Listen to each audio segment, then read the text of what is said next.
las grabaciones. Muy bien.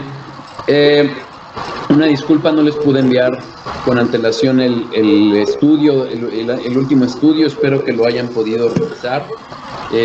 Digo que se los envié en la madrugada, bueno, en la madrugada creo.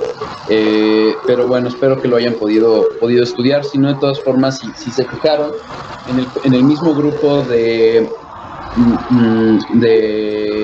Facebook lo puse, y también lo puse en el grupo de WhatsApp de Palabra, Verdad y Vida. Entonces, espero que hayan tenido oportunidad de escucharlo.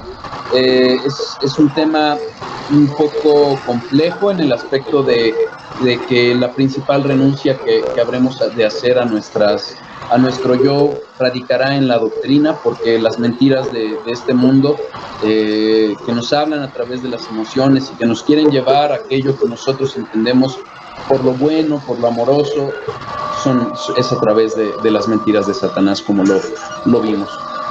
Empiezo el repaso. Ya no voy a repasar todo el atributo de la verdad. Ya vamos bastante adelantados, entonces bueno, espero que esté siendo de bendición y que Dios nos conduzca a toda verdad, que es Cristo. Estamos hablando en el subatributo de la verdad de Dios, como parte del atributo que es la integridad de Dios.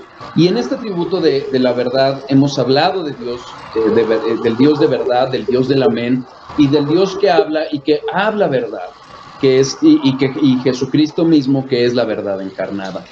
Derivado de ello es que empezamos a hablar justamente de lo contrario. Si estamos hablando del Dios de verdad, es importante que conozcamos que hay mentiras, y el origen de la mentira o de la distorsión de la verdad es Satanás, como lo empezamos a ver hace 2 estudios.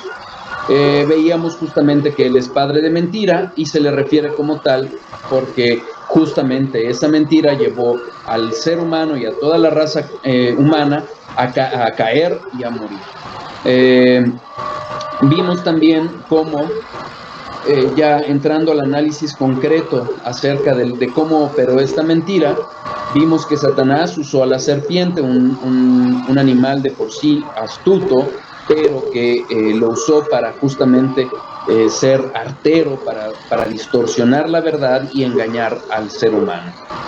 Vimos que en este vaivén de palabras con Adán, empezó con una distorsión de la verdad. Si bien usando algunas palabras de Dios, lo hizo distorsionando esta verdad, poniendo en cuestión, poniendo en duda la bondad de Dios.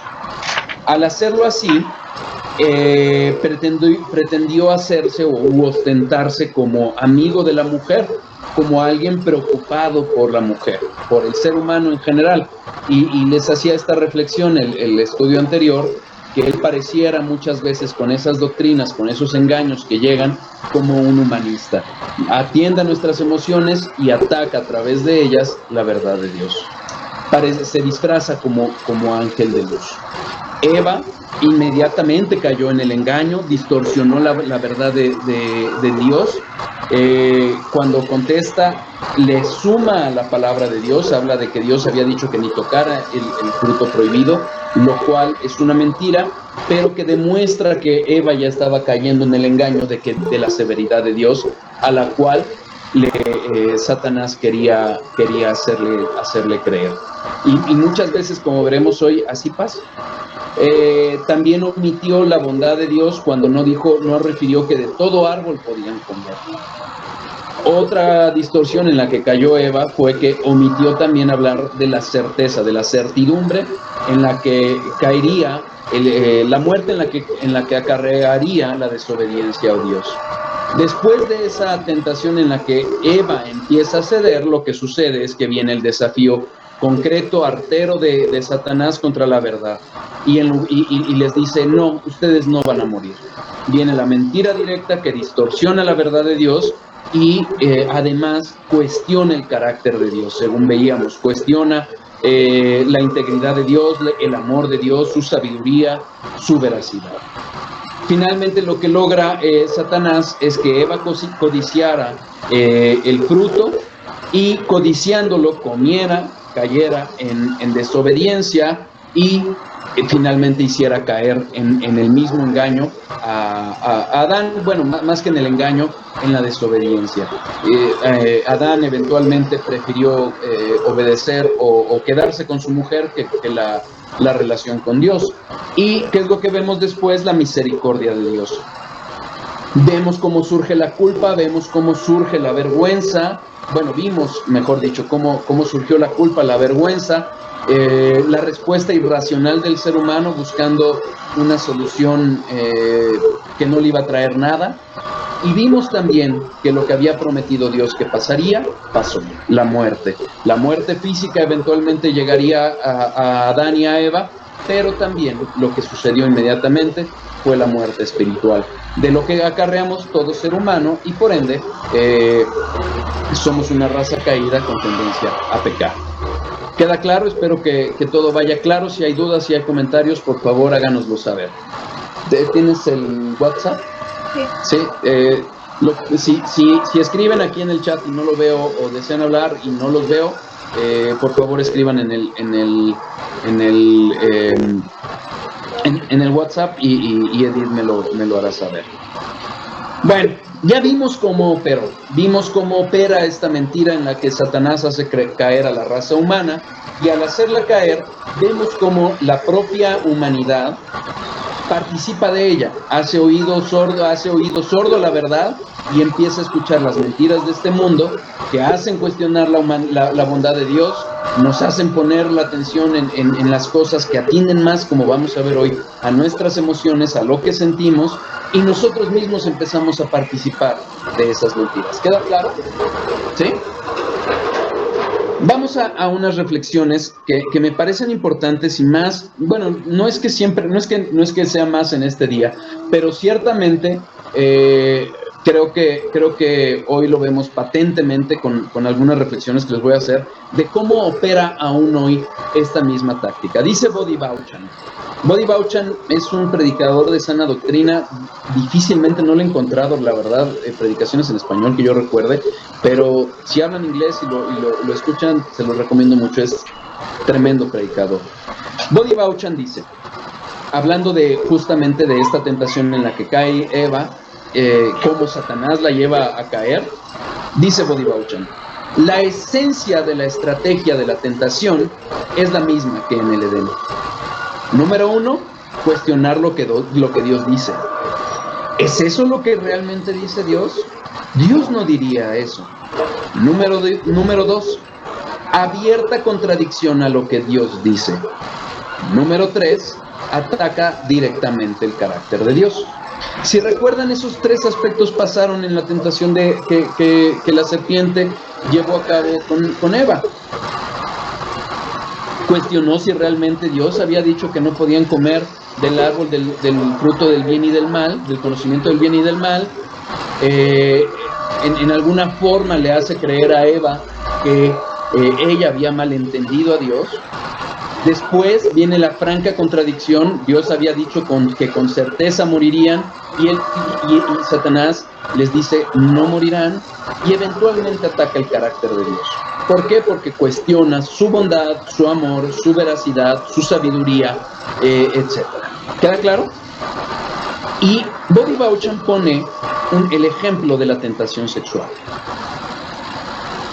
Lo que está afirmando Bodhi Bauchan es esta estrategia en el que cuestiona lo que dice Dios, viene la mentira y eventualmente ataca el carácter de Dios, es algo que se repite aún en las tentaciones a las que llegamos hoy. Y así lo expone en la tentación sexual.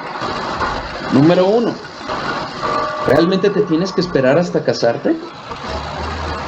Número 2, la mentira franca. Dios es amor, y como las relaciones sexuales son amor, debe de poder haberse relaciones sexuales antes del matrimonio. Número 3, algo que atenta contra el carácter de Dios. Dios quiere privarte del placer. Dios ha establecido el matrimonio, él fue el que creó las relaciones sexuales, porque finalmente cuando Dios dice multiplicaos, fructificad, en multiplicaos está hablando de las relaciones sexuales. Contrariamente a lo que afirma la Iglesia Católico Romana, y me refiero a ella en concreto porque ella habla de las relaciones sexuales como algo pecaminoso, y eso no es cierto, no es cierto. La realidad es que Dios diseñó las relaciones sexuales para tenerlas únicamente en el matrimonio. ¿Dios es amor? Sí, claro que Dios es amor, lo dice Juan en su primera epístola. Pero una cosa es el amor ordenado por Dios, hombre y mujer dentro de un matrimonio, un solo hombre, una sola mujer dentro del matrimonio, y otra cosa es la depravación sexual, en todo lo que sale de esa fórmula. ¿Dios quiere privarnos del placer? Claro que no. Todo lo contrario. Dios lo creó y lo creó con un orden. Y para que se lleve a cabo en ese orden en el que lo llevó. Fuera de ese orden, lo que va a traer es pecado, y pecado va a traer más pecado, y va a traer destrucción a nuestras almas. Muchas veces hay personas que lo ven en enfermedades sexuales, muchas veces lo ven en cuestiones que destruyen otros aspectos de la vida, pero finalmente Dios es bueno, es sabio, Dios es amor, y Dios sabe cómo ha determinado y ordenado las cosas. Pensemos en otros ejemplos. Estos ya no los pone Bodhi Bauchan, pero pensemos en este. ¿Acaso dijo Dios que el varón es la autoridad dentro de la casa? Viene la mentira. No, eso es machista. El hombre y la mujer son iguales. Dios no pudo haber dicho eso. Y viene la distorsión del carácter de Dios. Al haber dicho eso, Dios ama más a los hombres. Algo que carece hoy el mundo es de hombres verdaderamente siendo hombres. No el machismo, porque esa es una distorsión de la verdad.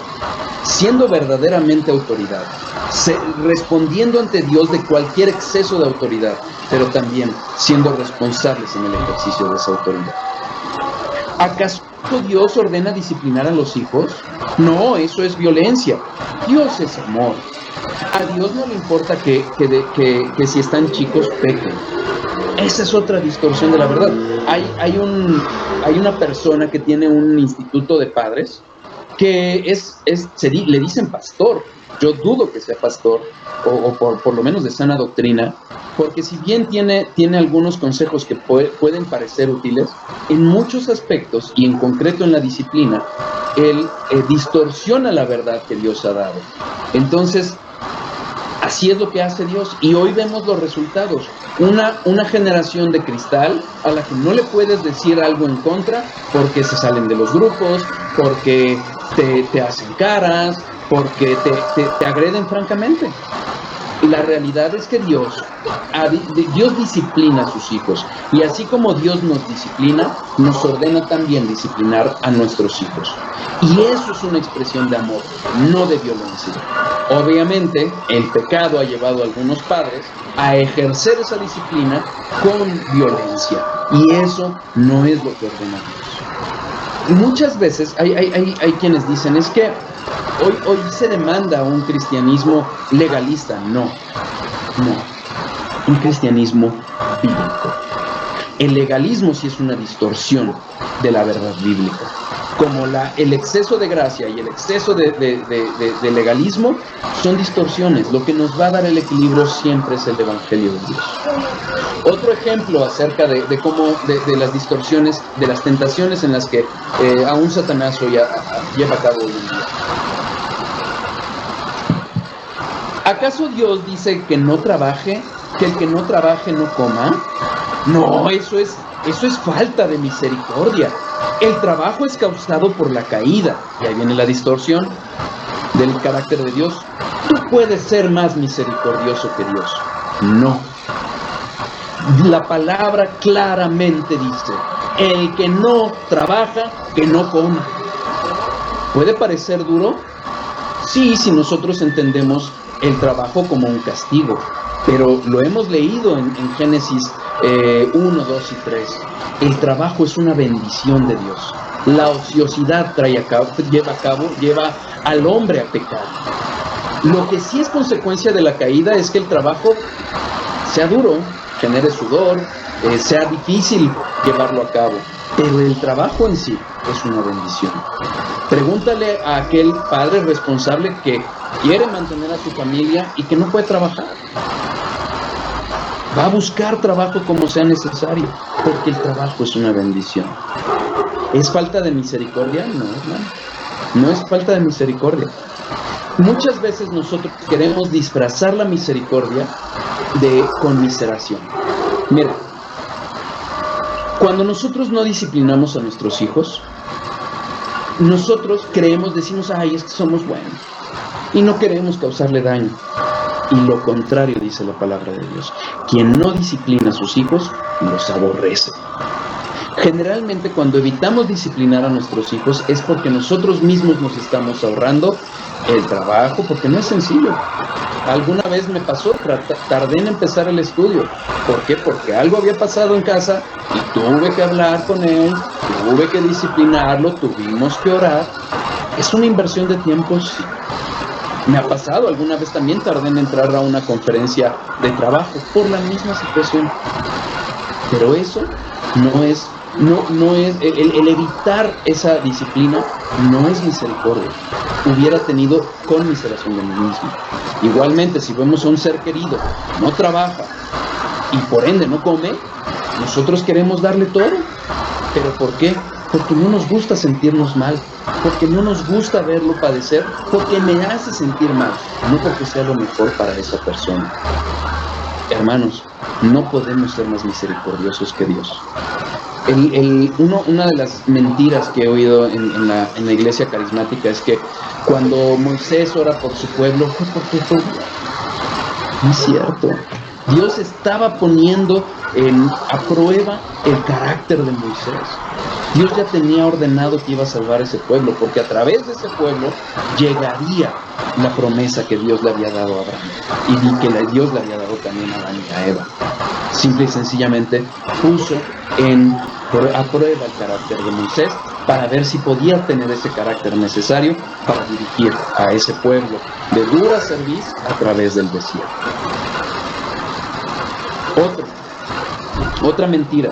¿Acaso la mujer debe privilegiar a su hogar? ¿Debe privilegiar a su hogar por encima del éxito profesional? No, ahí viene la mentira de Satanás. No, Dios demanda que guardes para eventualidades y no les vaya a pasar nada si los educan terceros. No les va a pasar nada si los educan terceros. Esa es la mentira de Satanás. Y ahí viene la distorsión acerca del carácter de Dios. Dios no quiere que seas feliz. Hermanos, Dios ha dado un orden. No se trata de jerarquías.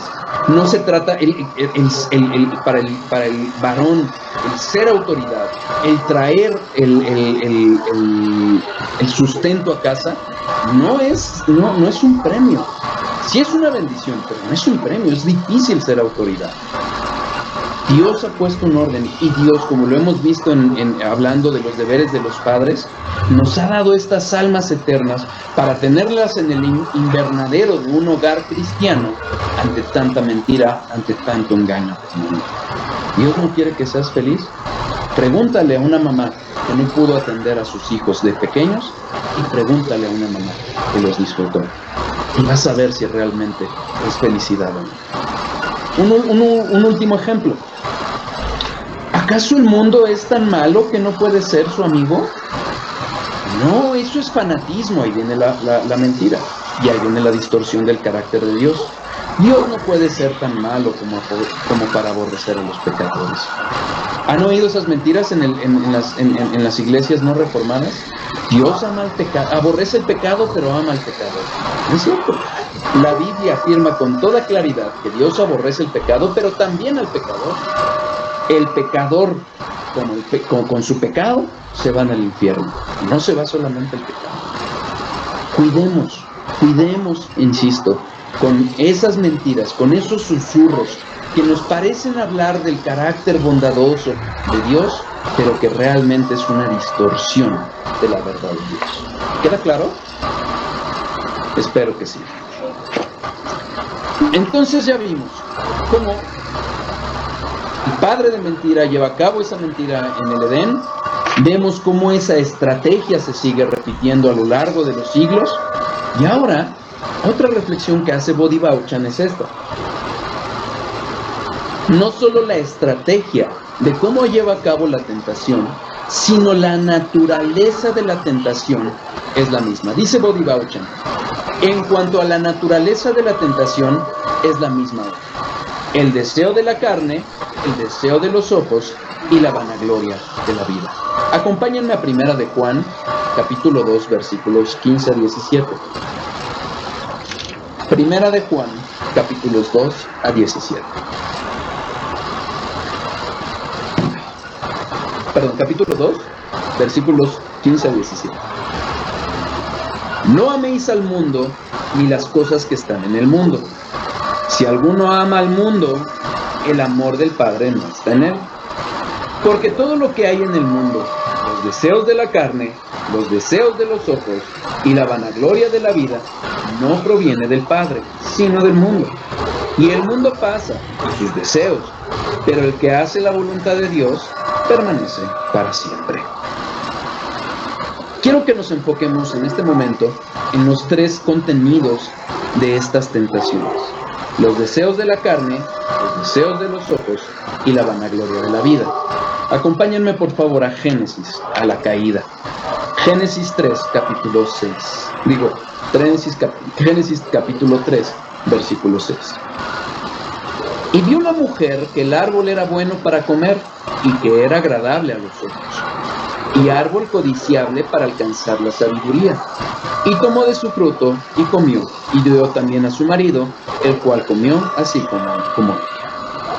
Fíjense, ¿qué es lo primero? Ya, pasa la tentación, viene la mentira de Satanás, viene la distorsión de Eva acerca de la verdad, pero bueno, ya viene aquí la consumación de la tentación. ¿Qué es lo que primero pasa? Dice el texto. Vio la mujer que el árbol era bueno para comer. El deseo de la carne. Eva vio que el fruto era deseable para comer. Era ese deseo de la carne. Es decir, refiere a aquello específico que atrae a la naturaleza pecaminosa del hombre. El apetito es algo natural. Finalmente Dios nos dio señorío al ser humano sobre la creación, entre otras cosas, para que también nos alimentásemos. Pero pensemos en el momento en que Eva estaba en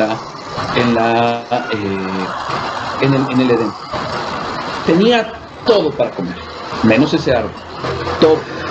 Sus deseos estaban saciados, sus deseos en cuanto al apetito. Pero ella, al codiciar el árbol prohibido, al ver que era deseable para comer, no era una necesidad, era algo que atendía y que hoy atiende a la naturaleza pecaminosa. En ese momento ella todavía no había pecado, ya había tergiversado la verdad, pero ya ese deseo atendía a un pecado, a la desobediencia de Dios. ¿Qué pasa después? Y que era agradable a los ojos, los deseos de los ojos. Los ojos son el tránsito ordinario para iniciar los deseos erróneos. Finalmente, ¿qué es lo que sucede? Eva no solo escuchó a la serpiente, lo vio el fruto y lo codició. Surgió esa codicia en su corazón. Esos deseos de los ojos, estas ventanas del alma, como lo refiere la palabra de Dios, son el camino ordinario para que nosotros iniciemos los deseos erróneos. Es de ahí lo que Jesús nos aconseja. Nos manda. Lucas 11, versículo 34. Lucas capítulo 11, versículo 34.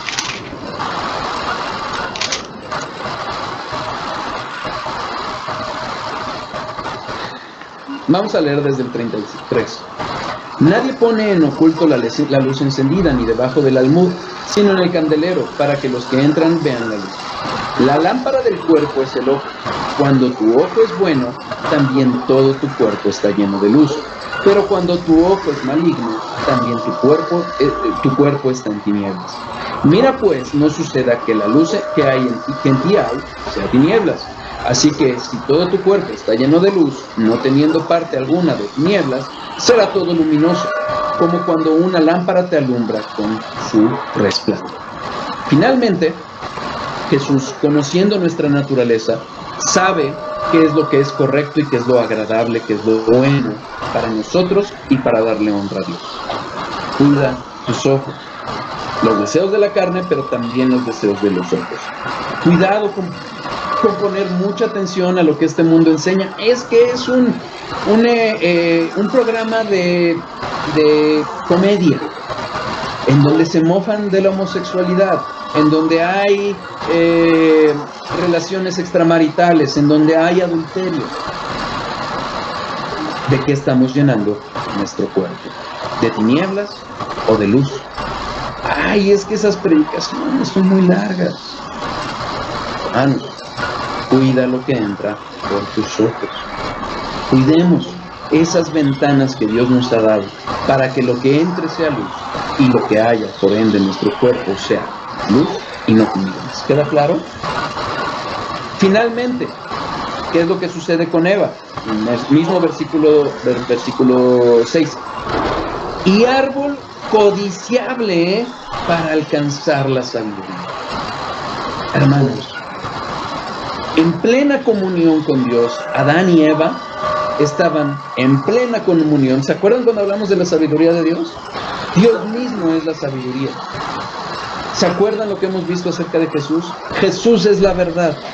Y no obstante, ¿qué hizo Eva? Codició una sabiduría que no es la divina, una sabiduría mundana. ¿Se acuerdan cuando hablamos, insisto, del atributo de la sabiduría de Dios? ¿Qué dijimos? Que hay una sabiduría humana y hay una sabiduría divina. ¿A cuál codició Eva? A eso que le había dicho Satanás, que sus ojos fueran abiertos y sería como Dios. No solo algo ilusorio, porque solo hay un Dios único y verdadero, Dios Padre, Dios Hijo, Dios Espíritu Santo, un solo Dios. Y ella quiso ser como él, como una deidad. Finalmente cayó, codició las vanaglorias, aquello que no proviene de Dios, aquello que proviene del mundo, una distorsión acerca del bien y del mal. La arrogancia, la vanagloria puede entenderse como aquella arrogancia por circunstancias terrenales favorables, aquello que puede generar en otros envidia o codicia. Eso es la vanagloria. Es que mira, mi amigo de la carrera ya es socio, ya va a ser magistrado, va a ser ministro. Lo digo porque soy abogado. Cuidemos nuestro corazón, cuidemos de aquello que ofrece este mundo. Hablando de estas tres tentaciones, de esta naturaleza de la tentación, dice la Biblia de la Herencia Reformada, refieren a fuentes de deseos de gratificar el cuerpo o poseer tesoros visibles, jactarse de las obras o recursos de uno mismo. Cuidemos nuestro corazón de estar anhelando aquello que el mundo ofrece. Cuidemos las ventanas de nuestros ojos. Cuidemos aquello que es deseable para nuestra carne pecaminosa. Cuidémonos. El mundo no es amigo de Dios. Tengamos cuidado. ¿Se acuerdan de la parábola del sembrador que muchos dicen que más bien debería de ser la parábola del suelo, porque el sembrador y la semilla es la misma? La parábola consiste en que es la primera parábola que Jesús cuenta a los discípulos, y recordemos que la parábola tiene una doble misión. Por un lado es el juicio hacia aquellos que ya no quieren, que han rehusado creer en Jesús, y entonces les habla a través de parábolas para que no vean con tanta luz la verdad, porque si no es más condenación, pero también es misericordia, porque justamente para que no tengan más condenación. En esta parábola, lo que enseña, acompáñenme a Lucas 8, lo que enseña Jesús es que la palabra es dada al ser humano. Y esa palabra va a encontrar cuatro tipos de corazones. Uno completamente duro, que no lo acepta. Uno en donde hay rocas, y esas rocas, cuando empieza a germinar la palabra, cuando la palabra quiere sacar la planta, porque es la parábola con la semilla, la empuja y se muere, porque no tiene suficiente profundidad. El corazón bueno, la tierra buena que va a dar fruto, pero esta tercera son los pedregales, perdón, la cizaña, la hierba mala con la que crece esa palabra que ha sido sembrada. Lucas 8, versículo 14.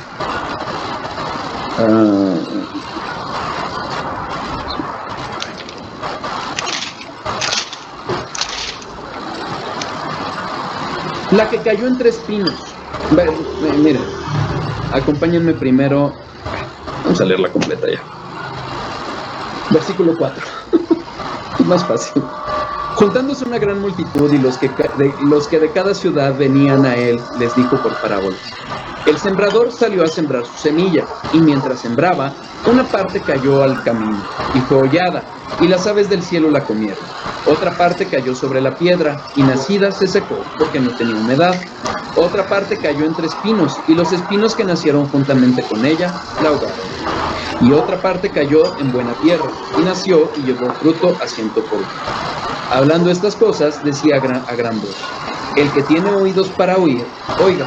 Y sus discípulos le preguntaron diciendo: ¿qué significa esta parábola?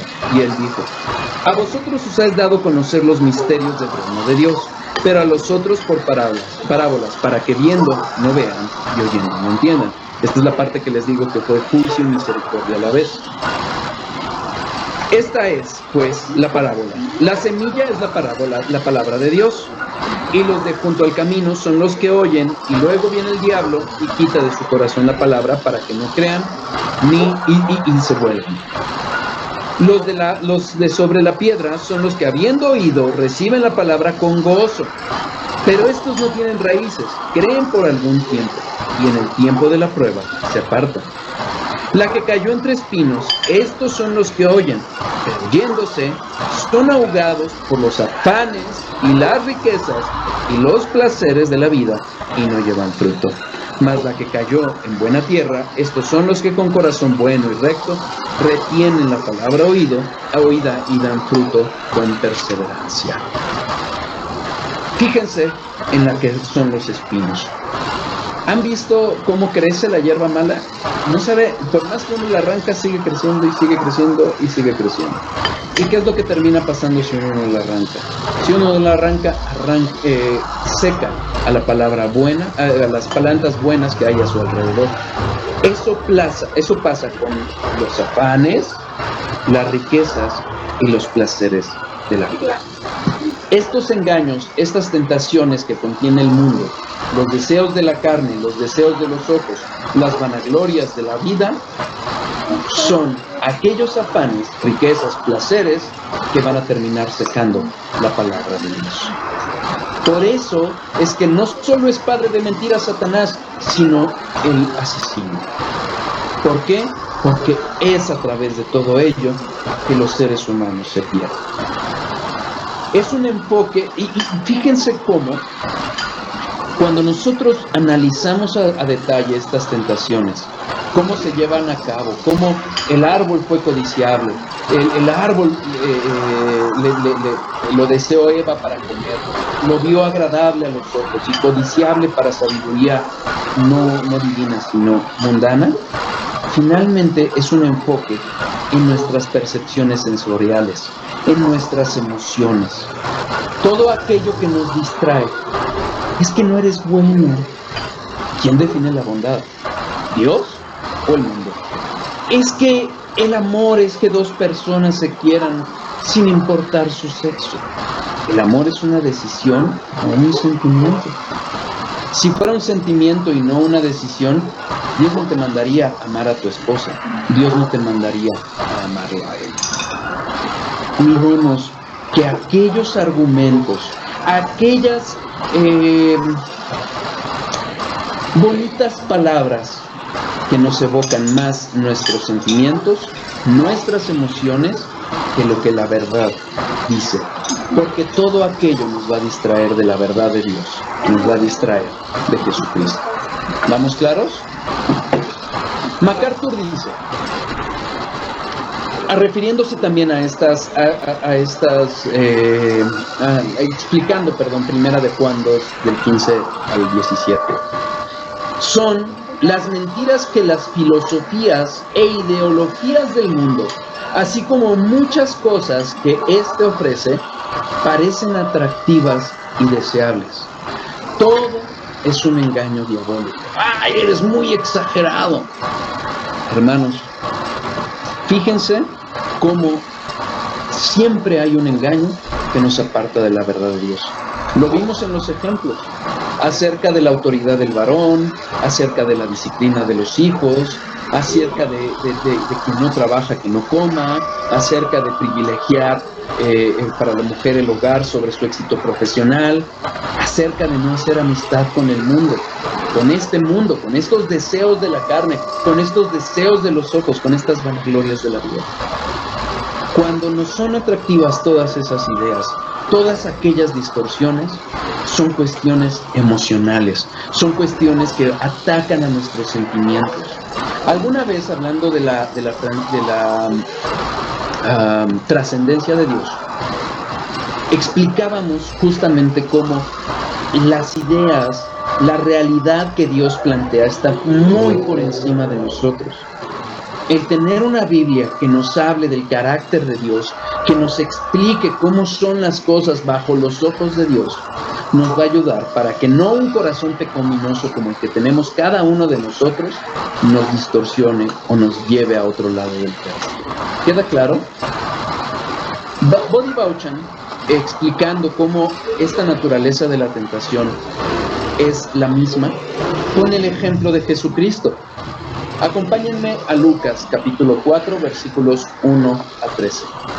Lucas capítulo 4 versículos 1 a 13. Yo sé que muchas veces tocamos muchos pasajes en los que nos podríamos detener por estudios y desafortunadamente pues estamos atendiendo algunos temas. Aquí estamos hablando de la tentación y de las mentiras del mundo. Estamos hablando de la naturaleza de la tentación y veamos cómo Satanás repitió no solo la estrategia, sino también la naturaleza de la tentación, el contenido mismo de la tentación. Jesús, lleno del Espíritu Santo, volvió del Jordán y fue llevado por el Espíritu al desierto por 40 días, y era tentado por el diablo. Y no comió nada en aquellos días, pasados los cuales hubo hambre. Entonces el diablo le dijo: si eres hijo de Dios, di a esta piedra que se convierta en pan. Jesús respondiendo le dijo: escrito está, no solo de pan vivirá el hombre, sino de toda palabra de Dios. Versículo 5. Y le llevó el diablo a un alto monte y le mostró en un momento todos los reinos de la tierra. Y le dijo el diablo: a ti te daré toda esta potestad y la gloria de ellos, porque a mí me ha sido entregado, y a quien quiero la doy. Si tú postrado me adorares, todos serán tuyos.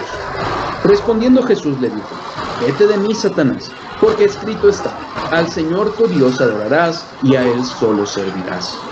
Y le llevó a Jerusalén y le puso sobre el pináculo del templo y le dijo: si eres hijo de Dios, échate de aquí abajo, porque escrito está, a sus ángeles mandará acerca de ti que te guarden, y en las manos te sostendrán, para que no tropieces con tu pie en piedra. Respondiendo Jesús le dijo: dicho está, no tentarás al Señor tu Dios. Y cuando el diablo hubo acabado toda tentación, se apartó de él por un tiempo. Fíjense, realmente si nosotros ponemos atención al contenido y pudiéramos analizar con detalle cada una de las tentaciones, podríamos ver que realmente estos contenidos de la carne, los ojos y la vanagloria se entremezclan de alguna u otra forma. Pero Lo voy a exponer de la forma en que Body Bauchan lo hace, insisto, porque estamos comentando justamente la caída y para entender la naturaleza de las mentiras con las que Satanás nos tienta, ¿ok? La carne. Que las piedras fueran convertidas en pan. Versículo 3. Entonces el diablo le dijo, si eres hijo de Dios, di a esta piedra que se convierta en pan. Si nosotros vemos, en realidad, una de las cosas en la que le está tentando Satanás es en la dependencia de Dios, en que Dios va a proveer. ¿Qué dice Mateo 6:32? Primero el reino de Dios y su justicia, y todas estas cosas, refiriéndose al sustento, al vestido, os serán añadidas. Pero ¿qué vemos? Vemos que Dios nos está llamando a confiar en su providencia. Finalmente, esta tentación atendía a una necesidad natural de Cristo, a lo que llevaba 40 días en el desierto. Y ojo, si ponen atención al texto, los 40 días fue tentado por Satanás, no solo en un momento. Aquí está narrando solo un momento de las tentaciones, porque justamente nos está refiriendo a algo que debemos de hacer. Sí ha confiado en la providencia de Dios, pero fíjense cómo atiende a un deseo carnal. Jesús hubiera pecado al convertir las piedras en pan. No, porque es Dios, pero estaba preparando su naturaleza humana para el ministerio que vendría. Y hubiera salido de la providencia de Dios, dependiendo no del Padre en su humanidad, sino dependiendo de sí mismo. Era un deseo de su carne. Los ojos, versículos 5 y 6. Y le llevó el diablo a un monte alto y le mostró en un momento todos los reinos de la tierra.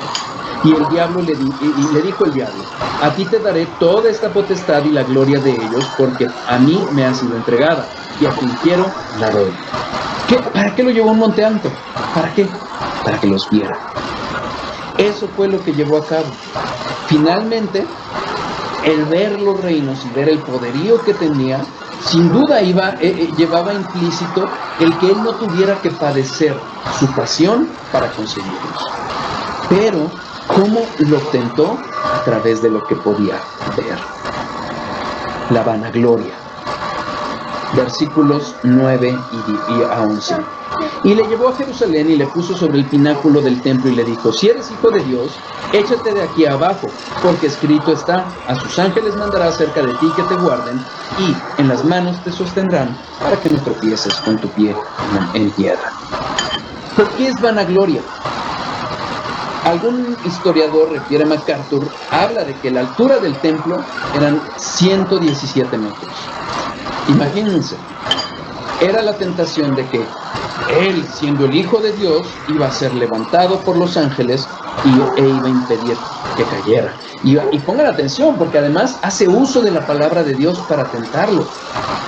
Nadie sobreviviría una caída de esa altura, pero el Hijo de Dios sí. Entonces, la vanagloria lleva o va implícita en el sentido de darse a conocer como el Hijo de Dios, sin todo lo que vemos, el desarrollo, como el siervo sufriente, como el Hijo de Dios encarnado, que demuestra el amor de Dios y la gracia de Dios. ¿Queda claro? ¿Cómo combate Jesús estas mentiras? Muy simple, con la verdad de Dios. Versículo 4. Jesús respondiendo dijo, escrito está, no solo de pan vivirá el hombre, sino de toda palabra de Dios. Citando Deuteronomio 8:3. Versículo 8. Respondiendo Jesús le dijo, vete de mí, Satanás, porque escrito está, al Señor tu Dios adorarás, y a Él solo servirás. Deuteronomio 6:13. Satanás usó el Salmo 91. ¿Y cómo le responde Jesús? Dios encarnado, Jesús. Respondiendo Jesús, versículo 12, le dijo, dicho está, no tentarás al Señor tu Dios. Deuteronomio 6:16. Ay, es que ya no puedo con las tentaciones. ¿Qué tan empapados, qué tan imbuidos de la verdad estamos? ¿Qué tanto estamos llenando nuestros ojos de las cosas de este mundo o de las cosas de Dios. Juan 8:32.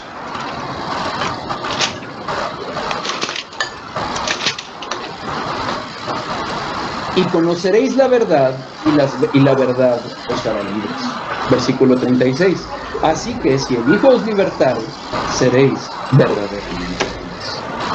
La única forma de combatir las mentiras de este mundo es a través de la verdad de Dios. Damos por terminado el estudio porque ya están cumpliendo los 45 minutos.